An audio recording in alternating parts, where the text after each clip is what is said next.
Olá, pessoal, minha querida aluna, meu querido aluno, com muita satisfação me dirijo a você nessa fria e chuvosa manhã de quinta-feira, ou talvez à tarde, vai depender do horário que você vai receber essa videoaula.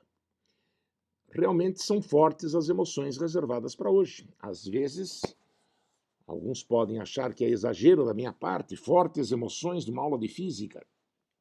Ora, para quem está se preparando para o vestibular, portanto está concluindo o ensino médio, receber a abordagem que vai ter agora, onde nós, depois de termos estudado os fluidos em repouso, vamos estudar fluidos em movimento, vamos ter noções de hidrodinâmica através do conceito de vazão volumétrica, vazão mássica, equação da continuidade, através do cálculo da força que fluidos em movimento exercem sobre superfícies sólidas com as quais tenham contato, e até mesmo a partir da lei da conservação da energia aplicada aos escoamentos, poder chegar na equação de Bernoulli. Claro que não faremos a dedução, mas isso é realmente fortemente emocionante, porque são conhecimentos que uma pessoa normal só teria no terceiro ano do curso de engenharia civil, química ou mecânica, que trata da mecânica dos fluidos. Há tempos atrás, o Ministério da Educação, o MEC, autoridades do MEC incluíam hidrodinâmica no ensino médio.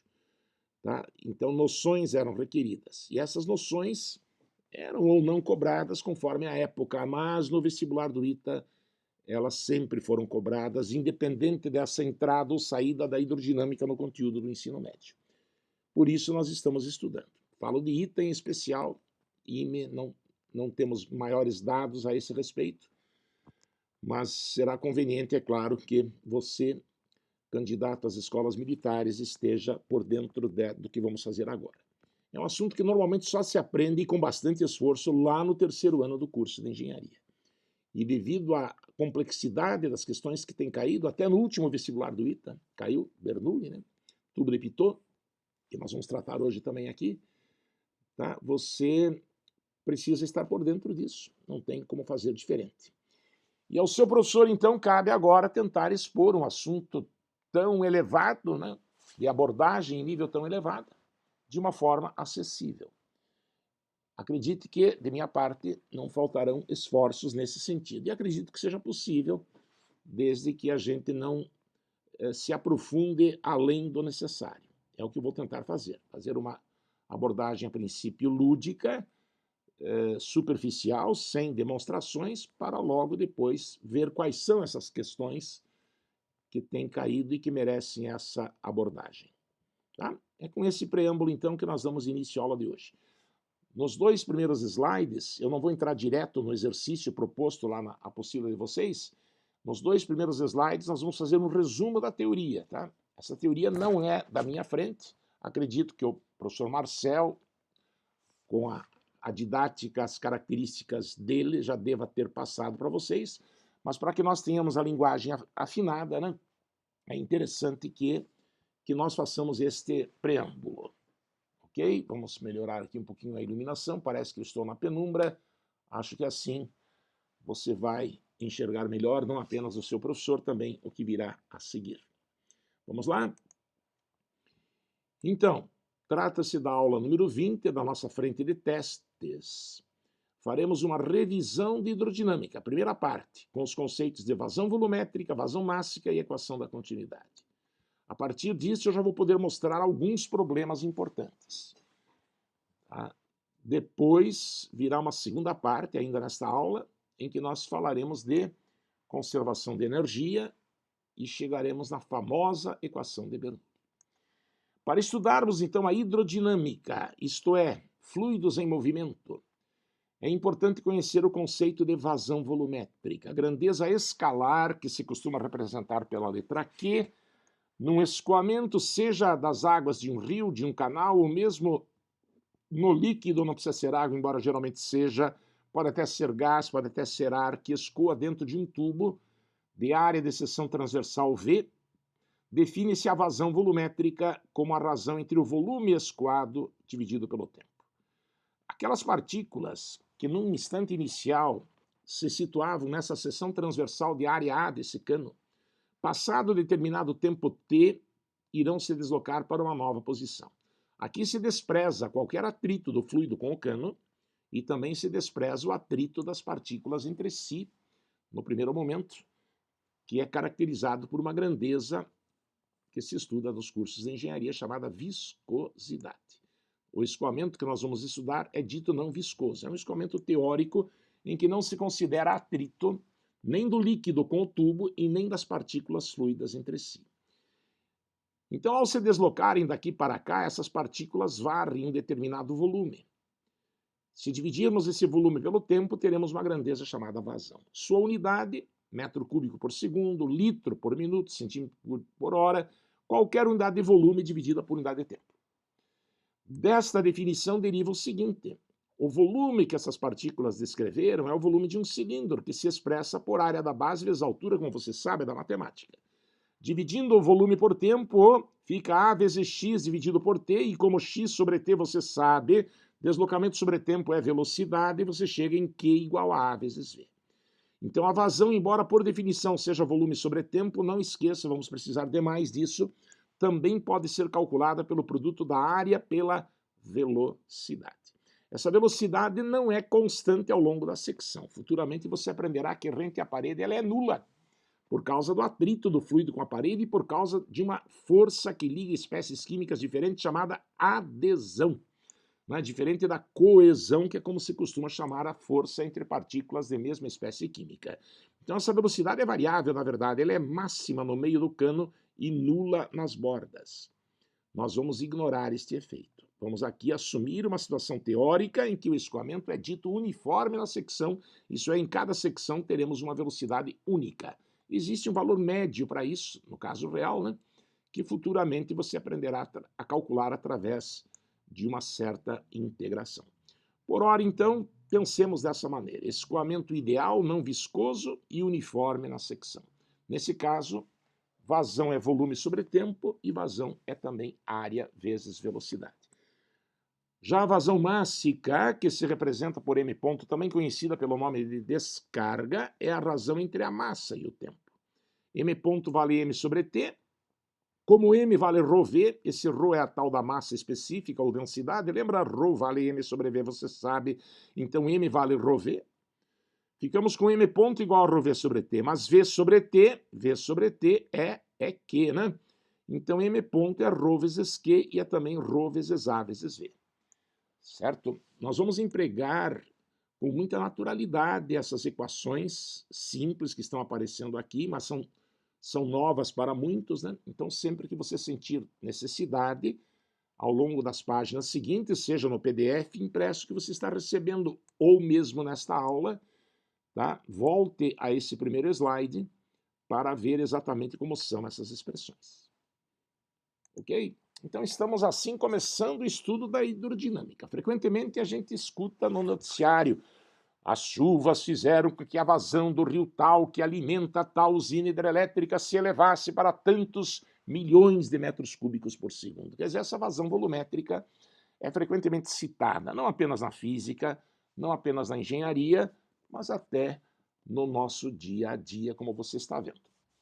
E além de ser o volume escoado na unidade de tempo, é também o produto da área da seção do duto pela velocidade. Foi o que você acabou de ver.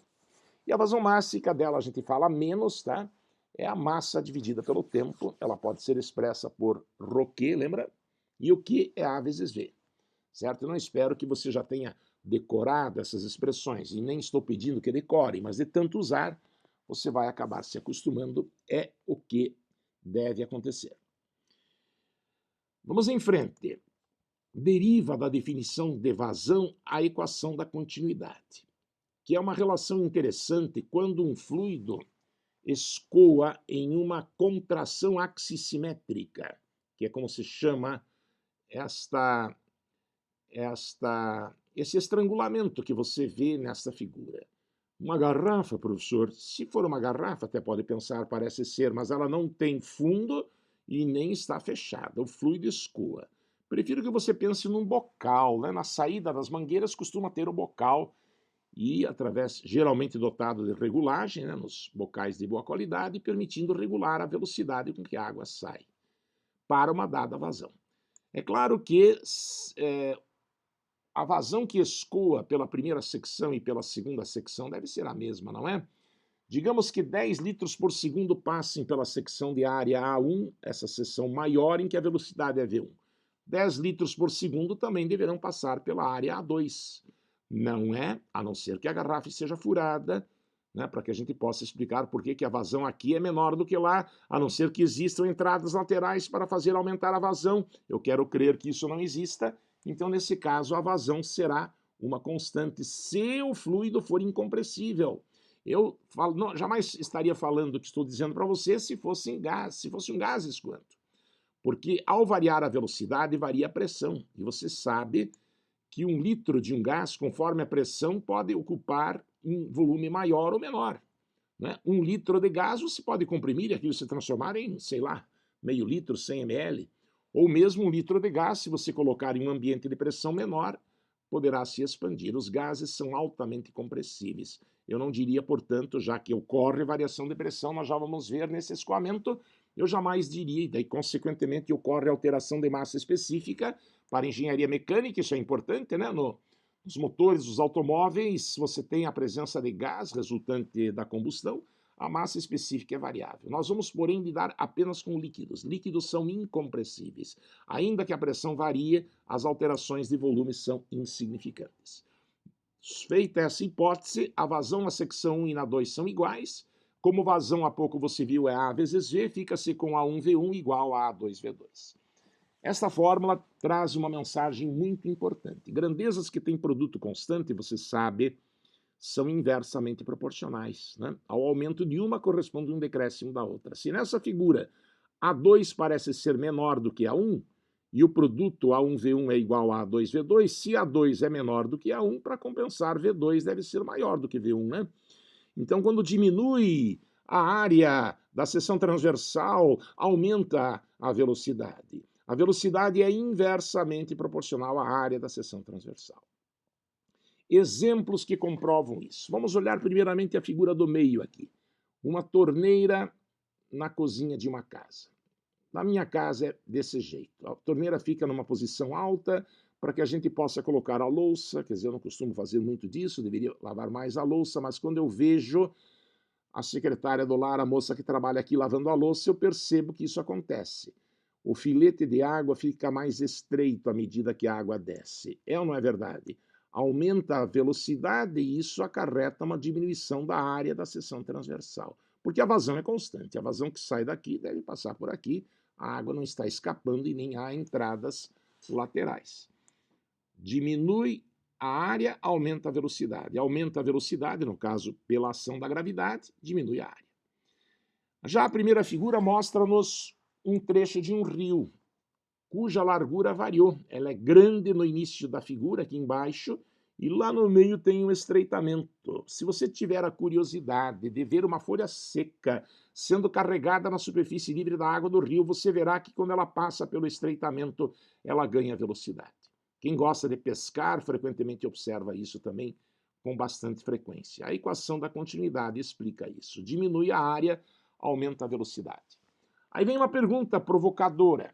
Nessa região mais estreita, em que a velocidade é maior então, na sua opinião, será que o nível da superfície livre sobe, desce ou permanece o mesmo em relação ao que era no início? Será que o rio, suponha que o fundo dele esteja relativamente plano, esqueça aquele caimento que geralmente tem no fundo do rio, né, que acaba sendo responsável pelo escoamento da água por gravidade, seja insignificante. Será que o rio fica mais raso ou mais fundo no estreitamento? É isso que eu quero saber. Muitos dirão, aqui a água ficou como que represada, ela não tem para onde ir, ela vai ter de subir. É a resposta que eu geralmente ouço e provavelmente ouviria se essa aula fosse presencial. Pois eu te digo, está errado. Nesse trecho em que a velocidade é maior, o rio fica mais raso. Aqui ele é mais profundo. É curioso isso, né? A intuição talvez levasse a crer o contrário. Mas isso a gente prova justamente pela equação de Bernoulli, que virá logo a seguir. Conservação de energia. Aumentando a velocidade, aumenta a energia cinética, no caso. E tem que diminuir um outro tipo de energia, que eu não falo de potencial gravitacional, porque eu estou supondo um canal relativamente plano, sem inclinação, sem declividade. Então, aumentando a energia cinética nesse estreitamento, diminui um outro tipo de energia chamada energia de pressão. A pressão, que no fundo do rio seria calculada por ρGH, lembra do teorema de Stevens, terá de diminuir para que a velocidade aumente. Pressão diminuir quer dizer diminui H. Então, será possível provar que o rio fica, curiosamente, mais raso na seção mais estreita. E a última figura, professor? Essa última figura traz um cão, não é o meu, mas muito parecido com um dos Rottweiler que eu tenho aqui em casa. Barack, Mandela e Serena. São 3 amáveis Rottweilers, apesar de ser uma raça perigosa, já se tem notícia de ataques dos Rottweilers aos humanos, mas eu creio que sejam cachorros mal cuidados. Eu tenho o costume de dar banho nos meus cães, inclusive na Serena, que é muito parecida com essa cadelinha aqui, parece ser uma cadela, com mangueira. Tá? E a mangueira que eu tenho aqui em casa, infelizmente, está sem o bocal se perdeu, sei lá. E quando a pressão da rua, né, que aqui no jardim eu faço a captação de água diretamente da rede, não é suficiente, muitas vezes a água sai com pouca velocidade e o cachorro, que não gosta de tomar banho, acaba se esquivando. O que eu faço? Não é uma mangueira exatamente igual a essa que eu uso, é uma mangueira que permite lavar e escovar ao mesmo tempo, é coisa de rico. A minha mangueira é uma mangueira mais humilde, não tem esse apetrecho na saída e nem sequer tem bocal. Mas quando eu quero atingir o cachorro que quer fugir, o que eu faço? Eu coloco o dedo na ponta da mangueira, diminuo a área da seção transversal, porque eu conheço a equação da continuidade. Eu sei que diminuindo a área aumenta a velocidade, mesmo que eu não altere a vazão, e assim o cachorro será atingido. Mas a minha cadelinha é como essa da figura, ela até curte o banho. Mas se necessário, eu faço isso para ganhar velocidade. Ok? Então veja quanta informação nova. Normalmente você teria isso na primeira aula de hidrodinâmica lá no curso de engenharia. Brevemente, muitos de vocês passarão por esta verdadeira emoção, sim senhor. E lembrarão dessas nossas modestas aulas no pré-vestibular, bendizendo-as. Poxa, eu já ouvi falar de vazão, já ouvi falar de equação da continuidade, já sei que quando diminui a área da seção transversal, a velocidade aumenta. E se a área aumentar, claro que a velocidade haverá de diminuir, e isso nos escoamentos de vazão constante. Veja quanta informação nova. Tá, mas e daí? De que jeito que isso cai? Não é teórico que cai no ITA, por exemplo, nem no IME. Não, dificilmente. É que nós aplicamos esses conceitos, acredite, junto com coisas corriqueiras, principalmente conservação de energia, e nesse momento eu vou falar do teorema do impulso. Lembra? I igual a ΔQ, isso foi demonstrado, dinâmica impulsiva. Nós acabamos de encerrar, já tivemos o nosso terceiro encontro.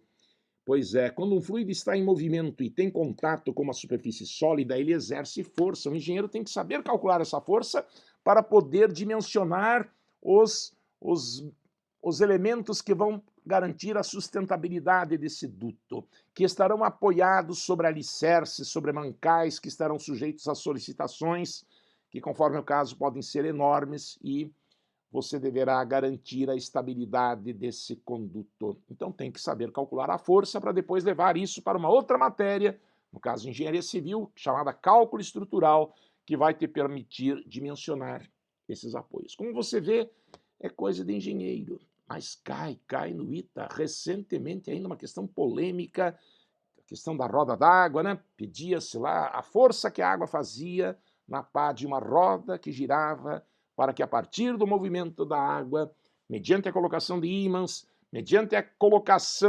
para que com o movimento de rotação se pudesse produzir um campo magnético variável e, consequentemente, ter uma corrente elétrica induzida, uma força eletromotriz induzida, né? Campo variável não gera corrente induzida, não é assim que o professor Marcel fala? Pois é, isso caiu no ITA. Não a parte de eletromagnetismo, essa eu não vou tocar, mas a parte da força que o fluido faz na pá. Para que possamos, no próximo encontro, possivelmente, se não me falha a memória, será uma das questões, nós vamos fazer uma preparação hoje, com questões que não são do ITA, mas que foram escolhidas a dedo estrategicamente para que você possa absorver essas informações homeopaticamente, como nos convém. Do que você está falando, professor? Os seus preâmbulos costumam ser mais emocionantes do que os fatos em si, dizem alguns. É verdade, eu talvez exagere um pouco, mas não muito. Então saiba que é importante saber, conhecer a técnica que vamos ver a seguir. Primeiro exercício de hoje, dos 5, né, como sempre, que foram escolhidos. Olha só se não está de acordo com o nosso discurso. Determine o módulo da força que o cotovelo do tubo exerce sobre o suporte A. Se o eixo do tubo está situado num plano horizontal, está no chão, então esqueça que possa haver alguma diferença de nível, por isso também não haverá variação de velocidade em módulo, apenas em direção. E a água circula dentro do tubo de 20 centímetros de diâmetro, portanto 10 centímetros de raio, com velocidade de 4 metros por segundo. Será que faz sentido a pergunta? O que diz o seu coração a respeito disso? Aqui tem um cano dobrado, chamam de cotovelo. É um cotovelo, na verdade, de 120 graus, eu diria. Porque se aqui eu tenho 60 graus do eixo do tubo inclinado com a horizontal, né? Então, entre os dois pedaços do tubo, temos, é claro, 180 menos 60 seria 120 graus. A água chega com velocidade de 4 metros por segundo e sai também com a mesma. Porque esse tubo é de seção constante. Lembra há pouco nós vimos A1V1 igual a A2V2. Se aqui o A1 e o A2 são iguais, a velocidade não vai aumentar nem diminuir. Isso não é um bocal e nem é uma expansão. Tá? Mesmo que esse cotovelo estivesse na vertical, a gravidade não faria a velocidade aumentar. Em módulo, a velocidade permanece constante, quer o cotovelo seja vertical ou horizontal. Tá? Se estiver na vertical, porém, ainda vamos ver que variações de pressão poderão ter de ser consideradas. Mas aqui não. Esqueça o efeito da gravidade, porque este cotovelo está situado num plano horizontal. Mas você concorda que alguma força age sobre o cotovelo? Pense comigo. A água vem alegremente pelo cano inclinado, tá? Escoando, sei lá, se é alguma bomba ou se é simplesmente a gravidade que produziu esse escoamento, não vem ao caso. E aqui, de repente, ela tem de mudar de direção. Então a água tem de receber alguma força. Para lá eu já consigo imaginar, no sentido desse ΔV que eu já explico, uma espécie de força centrípeta terá de agir sobre a água. Quem é que vai empurrar a água para lá? Não é o cano? Lei da ação e da reação. Cano empurra a água para lá para que a direção da velocidade muda, a água reage e empurra o cano para cá. Por isso esse cano tem que estar apoiado num suporte que deverá suportar a força que nós iremos calcular a seguir. Como é que se calcula isso, professor? Teorema do impulso. Lembra, recentemente foi demonstrado. Isso vale para partícula, vale para sistemas materiais, vale para fluidos em movimento também. Lembra? I igual a ΔQ. Então, I é igual a QF menos QI. Q final é mv, onde V é a velocidade final, menos QI é mVO, onde VO é a velocidade inicial. Portanto, ficamos com M, colocando em evidência que multiplica V menos VO, que também é ΔV. Impulso, espero que lembrem também, foi definido como força vezes tempo. Ft, supondo força constante, né? É igual a M ΔV. Passando o T dividindo, fica F igual a M sobre T. M sobre T, vimos há pouco, é M ponto, isso é a vazão mássica, lembra? A vazão mássica é calculada por Roquet, isso está provado. Agora há pouco vimos isto, e Q é A vezes V. Então a força pode ser calculada vetorialmente assim, ρAV vezes ΔV. Cuidado, esse primeiro V que aparece aqui, reparou que não tem tracinho em cima dele? É que a vazão volumétrica é uma grandeza escalar, então o caráter vetorial da velocidade é que não interessa. Jamais atribua a V um valor negativo ao colocar Q igual a vezes V. Mas o ΔV, claro que aí o caráter vetorial é importante. Essa velocidade não está variando em módulo. Alguém diria, então a variação é zero? Não, vetorialmente existe uma variação. E é esse o grande problema que nós vamos ter a seguir calcular esse ΔV. A massa específica da água vale 1000 kg por metro cúbico, a área da seção transversal πr ao quadrado, o raio vale 10 centímetros, 0,1 metro, vai dar π vezes 10 a menos 2 metros quadrados, eu vou precisar da área, velocidade em módulo é 4, entrará aqui, e o ΔV é 4. Por que o ΔV é 4? Veja a figura ao lado. ΔV é V menos VO, não é? Velocidade final menos inicial. Ou é a velocidade final somada com o oposto da inicial. Velocidade final, olha o triângulo, aponta horizontal para a direita. VO aponta inclinado para baixo. Menos VO, estou somando V com menos VO porque é ΔV que eu quero. É a mesma coisa, só que em sentido contrário. E daí eu fecho o triângulo, como sempre faço, para ter ΔV. A soma vetorial de V com menos VO é ΔV, você sabe disso, né? Veja que esse triângulo que aparece de cara é isósceles, porque este lado horizontal é igual a esse inclinado, já que ambos valem V e a velocidade em módulo não varia. O ângulo que essas velocidades formam é de 60 graus, porque o ângulo que o eixo do tubo forma com a horizontal é de 60. Mas como ele é isósceles, os outros dois ângulos devem ser iguais também. Então só podem ser 60 e 60 para que a soma dos ângulos fique 180. Então, por uma feliz coincidência, temos um triângulo equilátero. Por isto, ΔV, neste caso, também vale 4. E se não fosse triângulo equilátero, aí você teria de aplicar Pitágoras, se fosse um triângulo retângulo, ou lei dos cossenos, como já vai ser necessário se o triângulo não for retângulo. Em geral, é assim. Voltando, então, você calcula F, ρAV ΔV, né? Rho é 10 ao cubo, A vale π vezes 10 a menos 2, vezes 4, vezes 4. Fazendo a continha, 160 π newtons é quanto vale a força que a água recebe.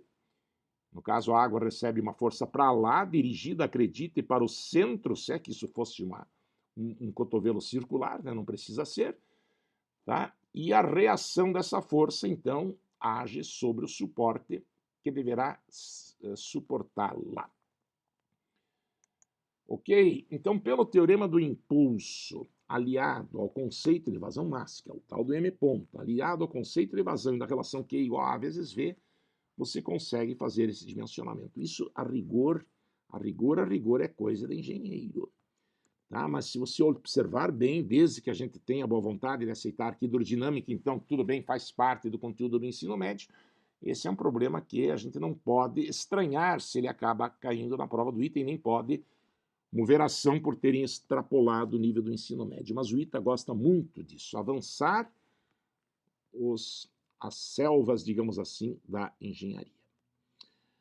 E eu acredito, eu ouvi de vocês, muitos de vocês que já tiveram essas aulas presencialmente no ano passado e agora estão esse ano tendo as mesmas aulas virtualmente, e eu agradeço muito por esse retorno, né? Porque no ano passado isso parecia muito complexo, né? Assunto dado por um professor, que o outro aqui está querendo aprofundar uma necessidade.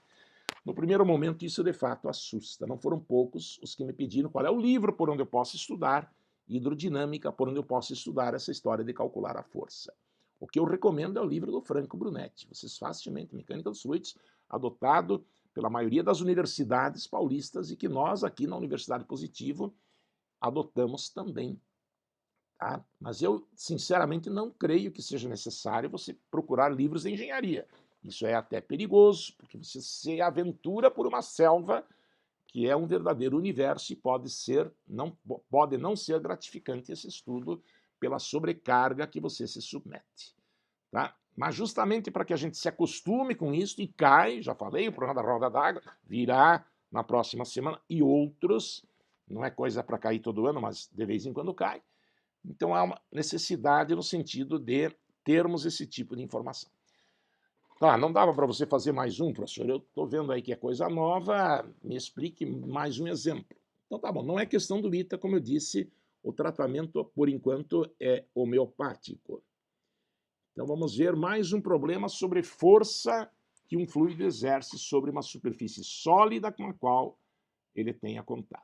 Essas questões que estou colocando aqui eu não inventei, eu raramente invento questões. Eu copio de onde? Dos livros, claro, de preferência os mesmos de onde já vi questões serem tiradas para ITA, e também de vestibulares. No caso dessas questões, é bem provável que sejam questões de Olimpíada. OBF, que esse ano não tem ainda a data marcada, quem é do terceirão, fique atento assim que eu souber, irei convidá-los, tá? Então, são questões que não é só no ITA, né, que se pede. Mas aqui a falta na fonte revela alguma modificação que fizemos no enunciado, não vem ao caso. Vamos tentar, mesmo assim, compreender. Um jato de um fluido, pode pensar que seja água ou outro líquido qualquer, poderia até ser gás a princípio, que tem uma seção transversal de área A e massa específica ρ, problema literal, choca-se com uma placa lisa e fixa com velocidade v. Tá? Então o fluido chega com velocidade v e daí se espalha através da placa. Mas a placa é lisa, veja o detalhe, não há atrito. Se o jato se desvia nos sentidos indicados, determine o módulo da força normal que ele exerce sobre a placa. É claro que a força é normal, né? Porque se a placa é lisa, uma força tangencial só poderia existir se houvesse atrito, ou se nós considerássemos a tal da adesão, a força que liga a água à placa, isso existe. Porém, é um conceito que nesse momento não cogitamos considerar. Tá? A placa é lisa e não há os efeitos da adesão. No entanto, o choque do líquido, da água, seja qual for o líquido com a placa, é do tipo inelástico, né? Não podemos imaginar a água como uma bola de tênis que bate e repica. Outro detalhe, como a placa é lisa, embora tenhamos setinhas aqui para cima e para baixo, a água, ou o líquido, ou o fluido, enfim, a princípio irá subir, não tem por que descer, certo? A descida só seria possível se houvesse algum tipo de concavidade, algum tipo de aspereza. O líquido irá descer posteriormente pelo efeito da gravidade, mas no momento do choque, eu insisto, a velocidade final é para cima, porque por ser lisa a placa, não há como o líquido ser empurrado para baixo. Tá? Cuidado, essa figura poderia induzi-lo a pensar que a vazão de chegada se divide em duas vazões. Isso, um para cima, outra para baixo, né? Mas isso não é verdade. Pelo menos não no momento do choque, já que não há força que faça com que a água se desvie para baixo. Se a placa estiver num plano inclinado, a gravidade poderá explicar o porquê que essa flechinha existe. Mas o efeito da gravidade seria um efeito posterior ao choque, e por isso não será considerado. Eu vou propor duas soluções. Geralmente a primeira, pelo motivo que eu estou tentando explicar, não é muito bem compreendida. Por isso virá depois uma segunda, acredito, mais convincente. Desprezaremos então a viscosidade e qualquer tipo de atrito com a placa e aplicaremos F igual a m ponto ΔV. Como sabemos, m ponto vale ρQ, que vale A vezes V. Então, ρAV ΔV. O ρ é um dado, o A é um dado, o V também é um dado, o ΔV é que é o problema. Então, veja bem, que existe uma força, não há dúvida, a direção da velocidade da placa muda e, nesse caso, até o módulo da velocidade muda. Porque pense comigo, essa velocidade inicial da placa, na figura, aliás, do líquido, a princípio horizontal para a direita, pode se decompor, não é? Em componentes que eu estou chamando aqui de VT e VN. O ângulo que o jato, que a velocidade forma com a placa θ se reproduz nesse desenho onde você está vendo, de tal maneira que VT é cateto adjacente a θ, num triângulo retângulo de hipotenusa V, por isso VT vale V cosseno θ, e a componente normal, cateto oposto a θ, seria Vn igual a V seno de θ. Pois é, eu afirmo e apelo para o seu sentimento para compreender que a componente VT não muda, ela se mantém após o choque com a placa, porque nesta direção somente o atrito poderia impedir o movimento ou dificultá-lo, só que a placa é lisa, lembra? Por isso esta componente de velocidade se mantém. Já a outra, no início a componente normal da velocidade é Vn, afinal é zero, porque a placa não repica. Velocidade final, portanto, é apenas Vt e Vt, repito, V cosseno θ. Assim fica fácil calcular o ΔV. Mais uma vez, ΔV, o que é o ΔV? Variação da velocidade. É a velocidade final menos a inicial. Então é a velocidade final, que é para lá, V cosseno θ, como acabei de lhe explicar, somada com o oposto da inicial. A inicial é V para a direita, o oposto seria V para a esquerda. Mas em módulo ela vale V também. Fechando a figura, você terá o ΔV. A novidade nesse problema é que você não tem dados para saber se esse triângulo é triângulo retângulo. Não tem razão para ser. O problema é literal. Nem mesmo dá para dizer que ele é isósceles. Não tem cara de ser, porque um lado vale V e outro vale V cosseno θ. Então não tenha dúvida que o ΔV deverá ser calculado pela lei dos cossenos, né? O quadrado de um lado é igual à soma dos quadrados dos outros dois, menos o duplo produto deles pelo cosseno do ângulo formado. V quadrado mais V cosseno θ ao quadrado, soma dos quadrados dos outros dois lados, menos 2V, que é quanto vale um dos lados, vezes V cosseno θ, que é o outro, vezes o cosseno, que é da fórmula da lei dos cossenos. Daqui para cá, V2 é repetido, V ao quadrado, cosseno ao quadrado é θ também, menos 2 vezes V fica 2V quadrado, cosseno ao quadrado de θ. Esse V2 é repetido, V2 cossinal quadrado menos 2V2 cossinal quadrado dá menos V quadrado cossinal quadrado. Beleza? Colocando V quadrado em evidência, V quadrado que multiplica 1 menos cossinal quadrado de θ, trigonometria 1 menos cossinal quadrado é seno ao quadrado, tirando a raiz ΔV é V seno θ. Levando lá na expressão da força, né? ρAV ΔV, força vale ρAV e ΔV é V seno θ. Então, ρAV quadrado seno de θ, a resposta da letra A. Fale sério, você seria capaz de encarar uma questão como esta? Deve ter sido de OBF. Primeira fase, parece ser até, já que tem alternativas. Mas não é uma questão simples se você não tiver alguma experiência a respeito, e é isso que a gente está tentando fazer. Ok? Uma outra resolução, talvez mais clara, para esta mesma questão, tá? É aquela que analisa apenas a direção normal à placa, a direção perpendicular à placa. Porque na outra direção não tem força, né? Já que o TS pede a força se manifesta na direção normal. Na tangencial não tem força, porque alguma força nessa direção só poderia ser devida ao atrito. E no caso da placa ser lisa, não há atrito. Aplicando então a mesma fórmula, F igual a m ponto ΔV, mas pensando apenas na direção normal.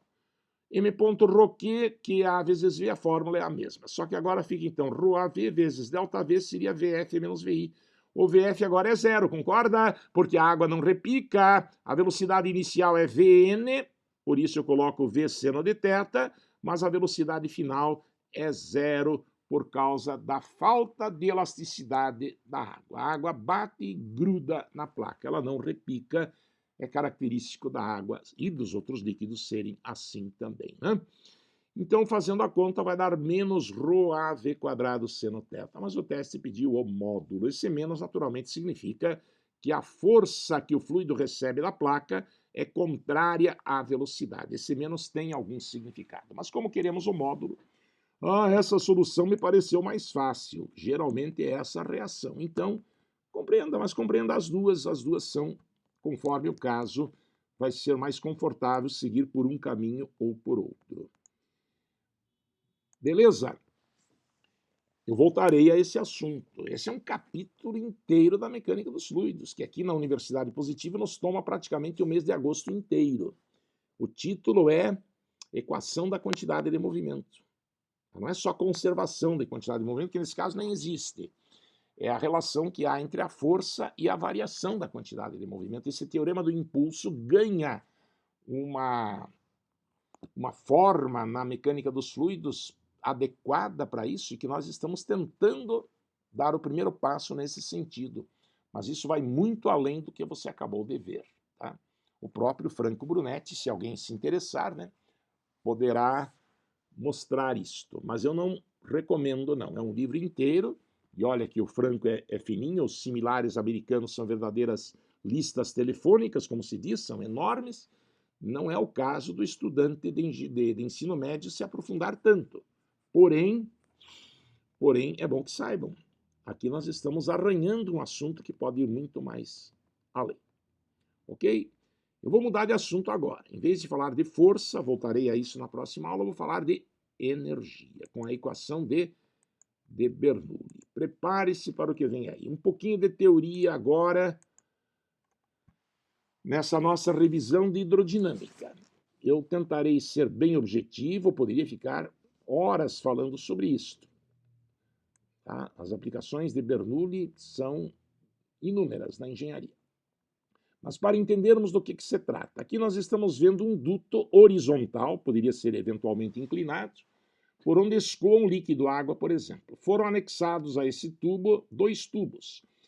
Esse primeiro tubo, que é apenas colocado sobre o duto, tá? Esse primeiro desses 2 pares de tubos chama-se tubo manométrico, é um tubo medidor de pressão. Nele a água se eleva, tá? Essa linha vermelha mostra porque reina aqui dentro uma pressão maior do que a atmosférica. A atmosférica que age por fora, né? Já que esses tubos parecem ser e são, em geral, abertos à atmosfera. A água se eleva, e ela se eleva tão mais quanto maior for a pressão. Por isso são tubos ditos manométricos, são verdadeiros tubos medidores de pressão. Já o segundo desse par de tubos tem um cotovelo com uma abertura voltada ao escoamento e é claro que nele o líquido sobe mais, porque além da chamada pressão estática, que já levaria o fluido para cima, há uma outra coisa chamada pressão dinâmica, que está ligada à velocidade do fluido. Então aqui, devido a essa abertura, a água sobe mais. E o que se constata é que nos tubos de Pitot, como esses segundos são chamados, a água sobe igual nos dois, apesar da velocidade ter variado, né? Aqui a velocidade é maior do que lá. Dentro do tubo, não. Dentro do tubo não há escoamento. Aqui existe um ponto de estagnação, é assim que se chama. Mas o tanto quanto a água sobe nos tubos de Pitot é a mesma coisa, se não houver atrito. É isso que o teorema de Bernoulli vai estabelecer e a gente prova a partir da lei da conservação da energia. Tá? Então, os termos que vão aparecer têm nomes que estão descritos aqui. Peço que você leia, eu vou falando deles à medida que explico. Prova-se por conservação de energia potencial mais energia cinética, mais uma outra forma de energia chamada energia de pressão, se conserva desde que se despreze qualquer dissipação. Chega-se a esse resultado. Z1 mais P1 sobre gama mais V1 ao quadrado sobre 2G. Z é para ser cota, é para ser a altura em relação a um plano horizontal de referência. Nesse caso, Z1 e Z2 são iguais. Se você toma lá o chão como referência, a altura desse ponto, centro da seção número 1 e da seção 2, são iguais, os Zs se cancelariam, mas isso não ocorreria se o tubo fosse inclinado, certo? Isso tem a ver com a variação da energia potencial gravitacional que poderia haver nesse escoamento. P1 sobre gama dos dois lados é a energia de pressão. Gama é peso específico. Vale ρ vezes G, onde ρ é a massa específica que vocês tão bem conhecem. A unidade de P sobre gama, você pode provar, é a mesma que Z, é metro, e é a mesma que V ao quadrado sobre 2G, esse último termo que se chama carga cinética e tem a ver com a altura de elevação, né? O V ao quadrado sobre 2G, na verdade, é essa diferençazinha que você vê aqui entre a altura registrada no tubo manométrico e no tubo de Pitot, é justamente por causa do termo V quadrado sobre 2G.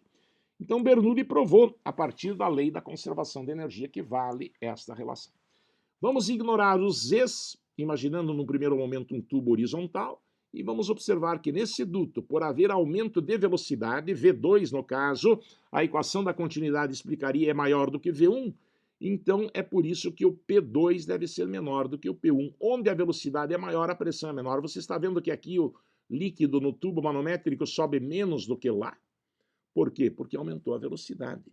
Onde a área é menor, a velocidade é maior. E onde a velocidade é maior, a pressão é menor. É essa a mensagem que o teorema de Bernoulli traz. E é por isso que naquele rio, lembra, onde há o estreitamento, onde há um ganho de velocidade, a pressão tem que ser menor.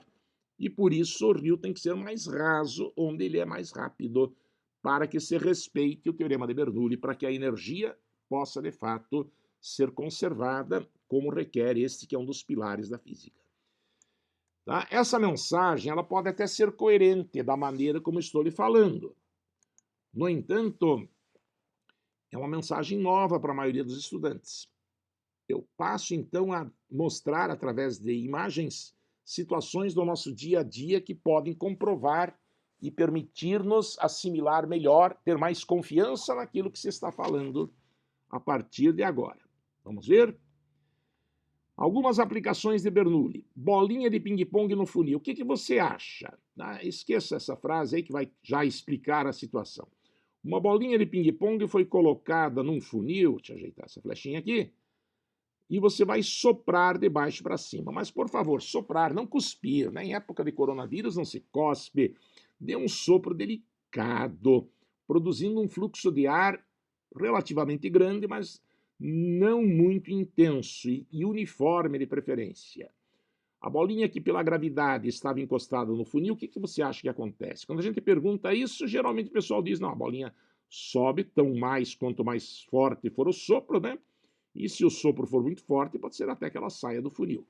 Essa descrição, no entanto, não é correta. Se você fizer essa experiência com delicadeza, com jeito, como eu acabei de sugerir que faça, você vai ver que no primeiro momento a bolinha sobe sim, devido à força exercida pelo impacto do ar, mas daí passa a se formar um escoamento entre a bolinha e o cano de pequena área de seção transversal. A velocidade aumenta.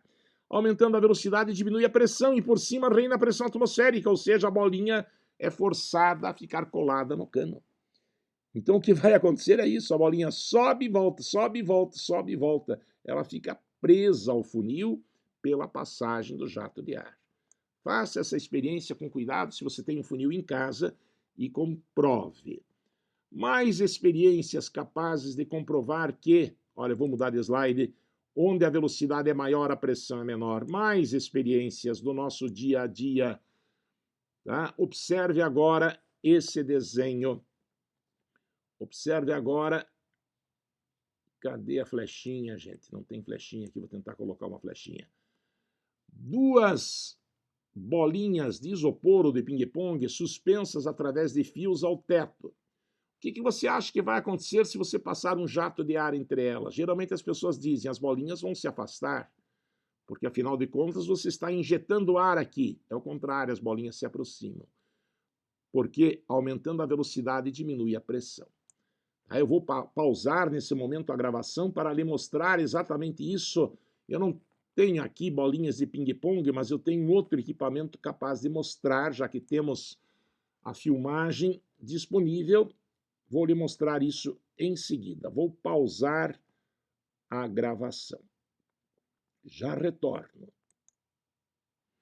Retornando então, pessoal, desculpe, eu os abandonei, mas você nem sentiu, né? Eu só fui até a cozinha da minha casa pegar essa caneta Bic, aquela mesa que o Bolsonaro usou para fazer assinaturas no começo do ano, uma caneta azul, tá? Mas que eu tirei a carga. E trago aqui também uma folha de papel, olha, não é mágica, não é truque, isso daqui você mesmo pode fazer, não requer prática nem habilidade. Em vez de falar das bolinhas de ping-pong, eu vou dobrar esse papel, tá? Criando assim um espaço entre eles, e vou, com o auxílio da caneta, garantir que um jato de ar incida exatamente entre os pedaços de papel.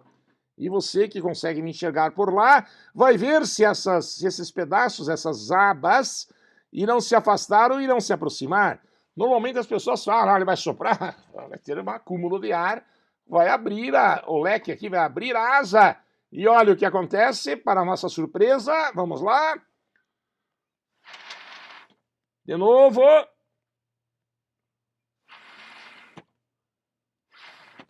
Ficou claro para você?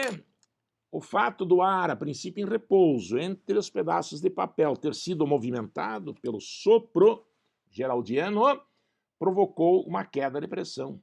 É isso que tem que entrar na tua cabeça. Nos escoamentos, aumentando a velocidade, diminui a pressão.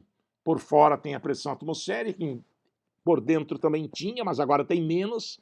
A pressão externamente maior que a interna faz com que se crie uma força de modo a unir esses dois pedaços de papel. Da mesma forma, no caso da bolinha, acredite, se você suspender as bolinhas de ping-pong e der um sopro de ar entre elas, vai ver que elas se aproximam. Essa menina, morena, bonita, de blusa amarela, a minha cor preferida, ela traz parece ser uma nota de caixa de supermercado, a princípio ela não está soprando, aí ela sopra e esse pedaço de papel sobe. Como é que você explica isso? O aumento da velocidade do ar pelo sopro da menina provoca por cima da folha uma queda de pressão. Por baixo tem pressão atmosférica. Antes também tinha, mas agora tem menos, e por isso cria-se uma força ascendente.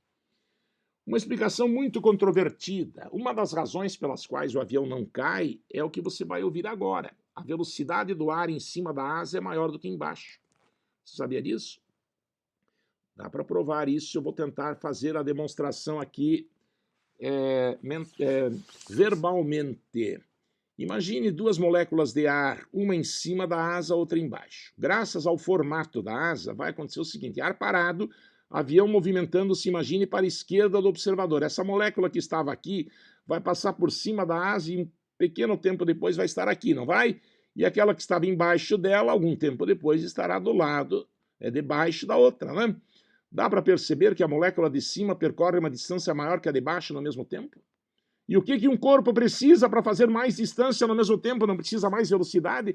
O formato da asa não é tipo tábua, não é de seção retangular, ele tem esse formato curvado, não é para deixar a asa bonita, não. É para permitir que a velocidade em cima seja maior do que embaixo. Assim você tem mais pressão embaixo do que em cima. Onde a velocidade é maior, a pressão é menor. Isso cria a força ascensional. Na internet, essa experiência, que é citada pelos livros, né, não estou inventando nada, ela é bastante criticada, dizendo ser uma coisa que é verdade. Eu aqui estou usando duas linhas de corrente. Linha de corrente é um conceito bem parecido com o conceito de trajetória, que eu não me atrevo a explicar a diferença agora, tá? Mas a verdade é que o teorema de Bernoulli pode pensar como se fosse trajetória, né? Que tem uma trajetória, lá tem outra. O teorema de Bernoulli se aplica para uma mesma trajetória, para uma mesma linha de corrente, embora não seja exatamente a mesma coisa. E aqui eu tenho duas. Então há realmente um erro conceitual nessa explicação que você acabou de ouvir de mim, tá? Mas a ideia central não é mentirosa, não. Em cima da asa a velocidade é de fato menor do que embaixo, apesar de que eu não poderia me apoiar em Bernoulli para dizer que a força deveria ser para cima. Mas é uma afirmação que acaba ratificando um conhecimento que a gente quer ter. E uma análise mais rigorosa eu vou deixar, é claro, para o terceiro ano do curso de engenharia. Outra utilização de Bernoulli, o pulverizador. Tem veneno azul nesse recipiente. O duto que está por cima é um cilindro provido de êmbolo-móvel. O êmbolo não está mostrado, contendo ar. Com a mão, o operador empurra, o ar passa por um bocal, ganha velocidade, um cano vertical ligado ao tubo fará com que o líquido suba. E daí ele se mistura com o ar e é borrifado contra a planta. Esse líquido vai matar a praga. A gente não joga o líquido direto na planta, porque senão mata a praga e mata a planta também. Então o borrifador é usado nesse sentido. E ele prova, então, o quê? Ele funciona por quê? Porque onde a velocidade é maior, a pressão é menor e daí o líquido sobe. É mais ou menos como tomar refri de canudinho, né? Quando você toma refri de canudinho, você succiona a parte superior do canudo, cria um ambiente de baixa pressão que aqui também é criado. Ok? Então o que está ficando para nós é essa mensagem. Onde a área é menor, a velocidade é maior. E agora, onde a velocidade é maior, a pressão é menor. Nós vamos falar muito de Bernoulli. A seguir virá um exemplo só hoje, creio que será somente um. Prometo, porém, que na próxima aula grandes emoções virão, tá? Com sifão, outras aplicações, enfim, e algumas até já exploradas no ITA, outras que possivelmente ainda cairão, já que esse assunto está cada vez mais na moda. Mas, por hora, um exemplo apenas de Bernoulli. Vamos ver. É o terceiro exercício de hoje. Questão do ITA, 2016. Lá caiu Pitot. Parece que agora em 2020 novamente caiu tubo de Pitot, né? Se não estou enganado. Mas o de 2016 foi esse, então. Um estudante usa um tubo de Pitot, falamos dele agora há pouco, lembra? Da maneira como está esquematizado na figura para medir a velocidade do ar em um túnel de vento. Esse duto por onde o ar está escoando seria, então, um túnel de vento. Aquele local para onde se levam automóveis e outros veículos para se fazer experiências a fim de se avaliar a força de resistência do ar e se estudar melhor a aerodinamização deste veículo. A densidade do ar é igual a 1,2 kg por metro cúbico. A da água é 1000, né? O ar é quase 1000 vezes mais leve do que a água. E a densidade do líquido, que está nesse tubo em forma de U, é de 12.000 quilos por metro cúbico. Isso daqui, 1,2 10 a quarta é 12.000, né? Não é água, né? Senão seria apenas 10 ao cubo. Isso aqui poderia ser mercúrio. Mercúrio seria 13.600 quilos por metro cúbico, se não me falha a memória, que é um pouco menos. É um líquido muito denso, esse líquido cinza, enfim.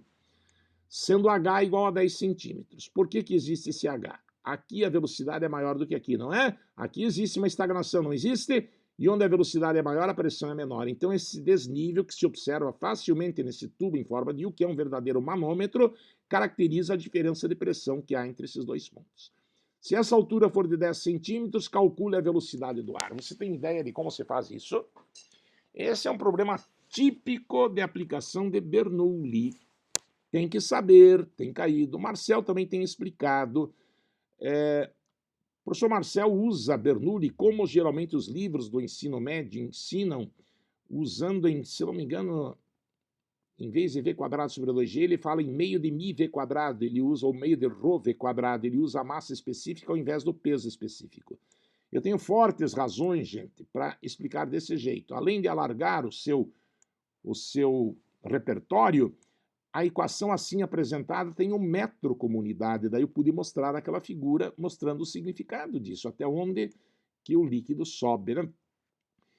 Ok? E na engenharia, acredite, é assim que se usa. Z1 mais P1 sobre gama mais V1 ao quadrado sobre 2G, onde 1 seria o centro da secção número 1, onde a velocidade do ar ainda é grande, igual Z2 mais P2 sobre gama mais V2 ao quadrado sobre 2G, é o que diz a equação de Bernoulli. O ponto 2 é o cotovelo do Pitot, onde a velocidade é, desde já eu te digo, a velocidade é zero. V2 vale zero, vou substituir depois. Por quê? Porque dentro desse tubo não há escoamento. O ar vem com grande velocidade, impacta aqui, daí para. Isso tem o nome de ponto de estagnação. Z1 com Z2 corta, porque esse túnel de vento é horizontal. As alturas das seções 1 e 2 são iguais. Corta Z1 com Z2. Aí eu faço uma manobra conveniente para facilitar a matemática. V1 ao quadrado menos V2 ao quadrado, que vem para o primeiro elemento sobre 2G, igual P2 menos P1 sobre gama. O gama já estou substituindo por ρ vezes G, tá? É peso específico, por favor, isso estava lá no início dessa apresentação na teoria. Gama vale ρg. E o ρ que estou falando não é o do líquido, é o ρ do ar, porque é o ar que está se movimentando. É para o ar que a gente está aplicando o Bernoulli. Essa equação estou chamando de 1. A relação entre as pressões pode ser obtida a partir do dado do H. Aqui você lida com uns problemas de vasos comunicantes, suponho que você está acostumado com isso, né? Pressão em M igual a pressão em N. Aqui o líquido está parado. 2 pontos do mesmo líquido no mesmo nível suportam pressões iguais. Teorema de Stevens, P igual a PO mais ρgH, lembra? Então a pressão em M é P1, a pressão que reina lá em cima, mais ρ do ar, tem uma colunazinha de ar de altura que eu chamei de A aqui. Então ρ do ar vezes G vezes A, mais a pressão criada pela coluna líquida de altura H é ρ do líquido GH. Teorema de Stevens está sendo usado aqui. E a pressão em N, como é que se expressa? P2, que é a pressão lá no centro do cotovelo, mais ρ do ar, esqueça esse R, por gentileza, foi falha minha, é o R que vira ρ na fonte símbolo, no Word, né? Então, é o ρ do ar, aliás, é para ser o R de ar aqui, desculpa, é ρ do ar, apenas deveria ser subscrito novamente, vezes G vezes A mais H. Sim, porque acima do ponto N existe uma coluna de ar de altura A mais H. Este A não foi dado, mas não tem problema porque ele acaba cancelando, correto? Ρ do ar vezes G vezes A com ρ do ar vezes G vezes A do outro lado. Então fica P2 menos P1, estou passando P1 para cá, porque isso a equação de Bernoulli pedirá, vai ser ρ do líquido que já estava lá, menos ρ do ar que vem para cá, vezes GH, onde GH estaria sendo colocado, repare, em evidência. Ρ do líquido 1,2 10 a quarta foi dado, menos ρ do ar 1,2, gravidade 10, H 10 centímetros foi dado em metro 0,1. 10 vezes 0,1 dá 1, né? E olha aqui tem 12.000 menos 1,2, isso é praticamente 12.000, né? Esse 1,2 aqui é praticamente zero. Seria 11.990 e alguma coisa, né? É praticamente zero a densidade do ar em comparação com a do líquido. Aí você leva esse valor de P2 menos P1 lá em cima, fica com V1 ao quadrado menos zero, já que o V2 é zero, sobre 2G, que eu estou deixando indicado, G não foi dado, mas não vai precisar, ele vai cancelar. Do outro lado, então, P2 menos P1, acabamos de obter 1,2 10 a quarta, sobre 2G, como a fórmula manda. Daí o G com G morre. Nesse problema, você não precisa do valor de G. Essa experiência pode estar sendo feita na Terra ou na Lua, não importa a gravidade, o resultado é o mesmo. Sobra V1 ao quadrado sobre 2 igual 10 a quarta, porque 1,2 também cancela. Raiz de 2, 10 a quarta, dá 100 raiz de 2 é aproximadamente 1,4. 1,4 vezes 100, ou aproximadamente 140 metros por segundo, é o que diz lá na letra C. Ok? Eu tenho uma vaga lembrança de ter caído um problema sobre Pitot muito parecido com esse no vestibular de 2020. Tinha algum acabamento, algum ambiente em volta do pitô que te obrigou a aplicar Clapeyron, alguma coisa assim, tá? Eu sugeriria até, nesse momento, seria oportuno que você desse uma olhada nessa questão, tá? Ela possivelmente aparecerá em algum momento do nosso material. Eu não posso, assim, garantir quando e onde, porque, afinal, hidrodinâmica não é assunto meu na frente regular, ok? É possível até que o professor Marcel esteja reservando esse problema para as aulas dele. Ou talvez eu tenha feito, confesso que não lembro, mas o fato é que pitou em, em 2020 no ITA, se eu não estou muito enganado. Ok? Então, mais uma ferramenta que você aprende nessa sua vida de estudante de futuro engenheiro e vai ser muito útil quando você estiver, eu repito, no terceiro ano de engenharia mecânica dos fluidos, carinhosamente chamada por McFlu pelos estudantes. Não é nenhum novo tipo de sanduíche de McDonald's, não quero fazer propaganda. McFlu é como carinhosamente os estudantes chamam a importantíssima mecânica dos fluidos. Na minha opinião, junto com RESMAT, que é resistência de materiais, são as disciplinas mais encantadoras do curso de engenharia civil e também as que mais reprovam, né? É barra pesada. Mas quando a gente se dedica, a gente não corre esse tipo de risco, né, de reprovação e acaba se apaixonando pela matéria. Vamos em frente, mais um problema envolvendo fluidos, mais um problema.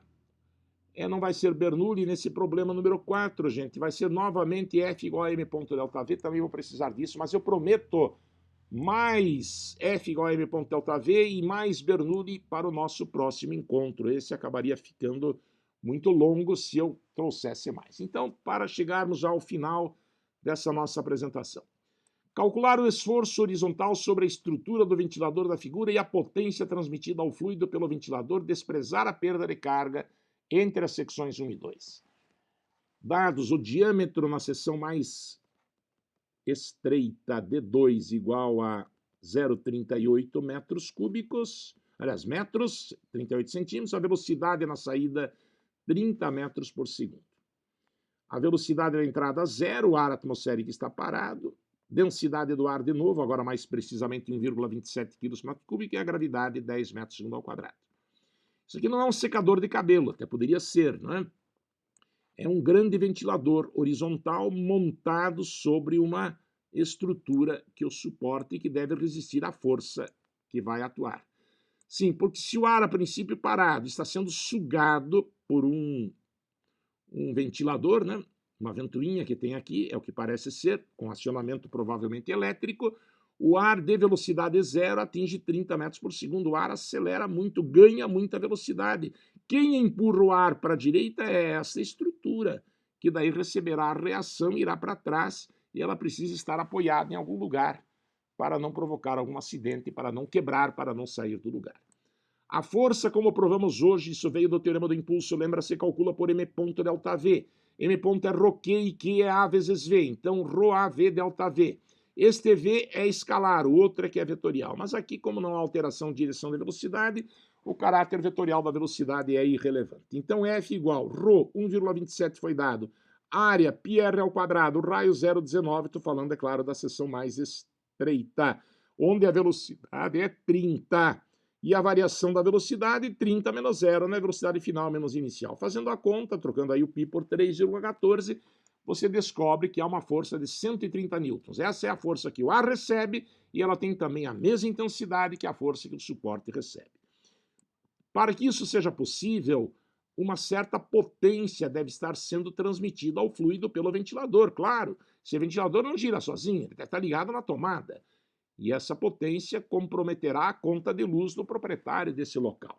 Potência é trabalho sobre tempo. Trabalho, você sabe, variação da energia cinética mv2 sobre 2 menos zero. A energia cinética inicial é zero, né? Sobre o tempo, separa-se m sobre t vezes v quadrado sobre 2. M sobre t é m ponto v quadrado sobre 2. M ponto vale ρQ v quadrado sobre 2. E o Q vale a vezes v, então ρ vezes a vezes v ao cubo sobre 2. A área pode ser πd ao quadrado sobre 4, pode ser também, né? Pode ser πr ao quadrado, mas pode ser πd ao quadrado sobre 4 também. Rho vale 1,27, π vezes o diâmetro, perdoem, aqui não é 38, falha minha, vou corrigir no PDF, é 0,38, tá? Mas o resultado acredito que seja confiável. sobre 4 vezes V30 ao cubo sobre 2, tá? O diâmetro eu aqui mantive em centímetros, né? Não pode, que eu estou dando a resposta em watts. Isso dá aproximadamente 1.900 e alguma coisa watts, ou 1,9 kW. Se deixar ligado durante 1 hora, pagará 1,9 kWh para a Copel, né? Quanto que está o preço do quilowatt-hora, você tem uma ideia do custo que isso representa. Tranquilo? Então veja o que te espera. A partir da fórmula da força, você acaba podendo calcular a potência. Calcular a potência de bomba, de turbina, né? A potência que uma bomba precisa ter para levar a água até uma certa altura, para a caixa d'água, ou a potência que se pode extrair do movimento da água através de uma turbina. Há expressões particulares e adequadas para a potência nos escoamentos, mas isso é para mais tarde. Por enquanto, potência igual a trabalho sobre tempo, trabalho igual a variação de energia cinética, deve quebrar o galho. Tá? Esse é o recado que eu teria hoje sobre fluidos. Eu vou encerrar essa sessão com um rápido comentário sobre um problema que em outras épocas era frequentemente perguntado. Eu suponho que atualmente o professor Marcel esteja ensinando lentes, espelhos, ótica, né? E eu notei que em alguns casos, justamente por ser raro, o sinistro elemento do objeto virtual trouxe algum problema. Então, uma questão da Olimpíada Brasileira de Física, deve ter sido a terceira fase, uns 10, 15 anos atrás, é um ótimo exercício para esclarecer essa situação. Em geral, os objetos são reais, aqueles com os quais a gente lida. Mas caso seja virtual, na equação de Gauss o P fica negativo, né? Então é isso que vai aparecer nesse último exercício, repare. Um feixe de raios luminosos, a questão da OBF, deve já ser da década passada. Mas é uma bela questão. Um feixe de raios convergentes aponta na direção do ponto O1, localizado no eixo óptico de uma lente divergente, a 15 centímetros da mesma. O ponto O1 está a 15 centímetros da lente. Após a refração, os raios convergem para o ponto P1. Lá longe, né? A lente divergente abre o leque, né? E faz com que os raios se cruzem lá no ponto P1, onde se forma, portanto, a imagem desse objeto. A imagem está a uma distância P'1 da lente. Observe que se trata de objeto virtual. Tá? Há uma conceituação que diz isto. Um vértice de um pincel incidente num sistema óptico convergente, que é o caso aqui, caracteriza um objeto virtual. Nesse caso, o P é negativo na equação de Gauss. Tá? Se fosse uma vela na frente da lente, por exemplo, seria a vela, fonte pontual de luz, seria vértice de um pincel incidente divergente. Daí é objeto real. Você já observou essa classificação? Mas continuando a leitura do enunciado. Entretanto, se os raios antes da refração convergirem para um ponto O2, que está mais próximo da lente, que está a 10 centímetros da lente, os raios refratados convergem para o ponto P2, quer dizer, não tão longe, caracterizando a posição de uma outra imagem, por sinal real, né? Vértice de pincel emergente e convergente é imagem real, P'2, portanto, positivo, P'1 também, né? Esse P' costuma ser positivo para imagem real. Ponto P2 que está a 40 centímetros de P1. Essa distância de P1 até P2 é dada. Determine a distância focal da lente. Tá? Então, o detalhe é esse. Objeto virtual, na fórmula, o P é negativo. Então, a equação de Gauss, uma facada igual uma paulada mais uma pauladinha. O F é o que você quer calcular. O P, no primeiro momento, é menos 15. Tá? Mais 1 sobre P'1, que eu não sei quanto vale. Depois, a mesma equação de Gauss, com o P valendo menos 10. Menos porque é objeto virtual, né? Mais 1 sobre P'2. Se dessas duas equações que eu chamei de 1 e de 2, você isolar P'1 e P'2, e depois observar que P'1 menos P'2 vale 40 centímetros, você, na realidade, acaba ficando aí com um sistema de 3 equações a 3 incógnitas, que dá um trabalho enorme, mas que é pura matemática básica. Por isso, essa parte, a fim de não cansá-lo mais, né, já se vai 1 hora e 10 minutos que você está me ouvindo, eu vou pedir que você, num outro momento, por favor, não deixe de verificar que a distância focal, se não me engano, você tem a resposta, vai ser de menos 20 centímetros. Esse F tem que dar negativo, porque esta lente é divergente. Ok? Houve uma época que nós tínhamos uma aula mais completa de lentes e de espelhos esféricos, mas esse assunto não precisa de muito aprofundamento, porque certamente está sendo esgotado nas aulas do nosso professor Marcel. Não há necessidade. Apenas esse problema eu preferi não suprimi-lo por causa desse alerta para o objeto virtual. Tenho certeza que ele fala também, mas deve falar mais de objetos reais, que realmente são os que mais aparecem. Ok? Espero então que essa aula tenha agregado mais conhecimento ao seu repertório e que, caso caia Bernoulli de novo, tem caído meio que direto, né? Caso caia objeto virtual, que você então esteja preparado para estas verdadeiras armadilhas. Muito obrigado pela sua atenção. Forte abraço. Até a próxima segunda-feira.